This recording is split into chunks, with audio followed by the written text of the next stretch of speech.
Hello hi all welcome back to my channel. So friends, இன்றைக்கி நான் பார்த்திங்க அப்படின்னா கம்பு மாவு எடுத்திருக்கேன். ஸோ இது ராகி கம்பு இதெல்லாம் நான் மிஷினில் பாத்திரம் எடுத்திருக்கேன். ஸோ இந்த பாத்திரத்தில் நம்ம கம்பு மாவை போட்டு கொஞ்சம் கொஞ்சமாக தண்ணி ஊற்றி கட்டியே இல்லாமல் நம்ம இது பண்ணி வச்சுக்கலாம். ஸோ இப்போ பார்த்திங்க அப்படின்னா பாருங்கள், நல்லா கட்டிகளே இல்லாமல் நல்லா கரைச்சி எடுத்தாச்சு. இந்த மாதிரி கம்பு மாவை கரைச்சி ஒரு பாத்திரத்தில் தனியாக எடுத்து வச்சுக்கலாம். ஃப்ரெண்ட்ஸ், இப்போ பாருங்கள், அடுப்பில் ஒரு மண் சட்டி வச்சுருக்கேன். ஸோ மண் சட்டியில் செய்தோன்னா மோர்களி இன்னும் ரொம்ப சூப்பராக இருக்கும். ஸோ தேவையான இப்போ அடுத்தது கொஞ்சம் பெரிய வெங்காயம் குட்டி குட்டியாக கட் பண்ணி வச்சுருக்கேன். ஒரு 2 வரமிளகா, கொஞ்சம் கருவேப்பிலையை பொடி பொடியாக அரிஞ்சு வச்சுருக்கேன் ஃப்ரெண்ட்ஸ். ஸோ இதை இப்போ கொஞ்சம் தேவையான அளவு உப்பு போட்டுக்கலாம். நான் மோர்லேயும் உப்பு போடல, கம்பு மாவுலேயும் உப்பு போடல. அதனால எல்லாத்துக்கும் சேர்த்து நான் இதுலேயே போட்டு விட்டாச்சு. இந்த கம்பு மாவு கட்டியே இல்லாமல் நம்ம எடுத்து வச்சுருக்கோம். ஸோ இதை நம்ம அதில் ஊற்றிக்கலாம் ஃப்ரெண்ட்ஸ். வேகட்டும். இது ஒரு நல்லா மூடி போட்டு ஒரு 2 மினிட்ஸ் இருக்கட்டும் ஃப்ரெண்ட்ஸ்.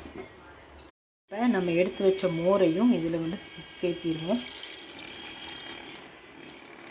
நல்லா அந்த மோரில் அந்த கம்பு மாவு நல்லா வேகணும். கெட்டி ஆயிடுச்சு. இப்போ இன்னும் கொஞ்சம் மோர் வச்சுருக்கோம் இல்லையா, மொத்தம் 4 டம்ளர் இது பண்ணோம். ஸோ அதையும் இதில் ஊற்றிக்கலாம்.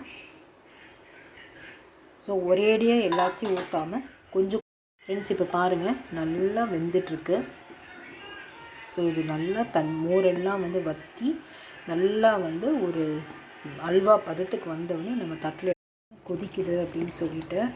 ஸோ நம்மளுடைய களி ரெடி ஆகிடுச்சு. இன்னும் பாருங்கள், எல்லா மோரும் உறிஞ்சு நல்லா கெட்டிப்பட்டு வரணும். இன்னும் ஒரு 2 நிமிஷம் இருந்தோன்னா ஃப்ரெண்ட்ஸ் பாருங்கள், இப்போ நல்லா ஒரு கெட்டித்தன்மை வந்துருச்சு. ஸோ இந்த மாதிரி இருக்கும்போது நம்ம ஸ்டவ் ஆஃப் பண்ணிக்கலாம். மோர்களி இப்போ செட் ஆகிறதுக்காக வச்சுருக்கேன். இது நல்லா ஆறி வந்தவொடனே பீஸ் போட்டுக்கலாம். ஸோ இப்போ பார்த்திங்க அப்படின்னா கொஞ்சம் பார்த்திங்கன்னா அதில் கொஞ்சம் தயிர் போட்டுக்கிறேன். போட்டு நல்லா கலக்கி விட்டுக்கலாம். மோர்களி ரெடி ஆகிடுச்சு. ஸோ இப்போ நம்ம கட் பண்ணிடலாம்.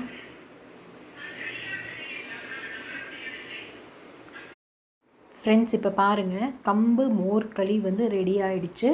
ஸோ இது வெயிலுக்கு ரொம்ப இதமாக இருக்கும். இது ரொம்ப நல்லாயிருக்கும், குளிர்ச்சி தரக்கூடியது.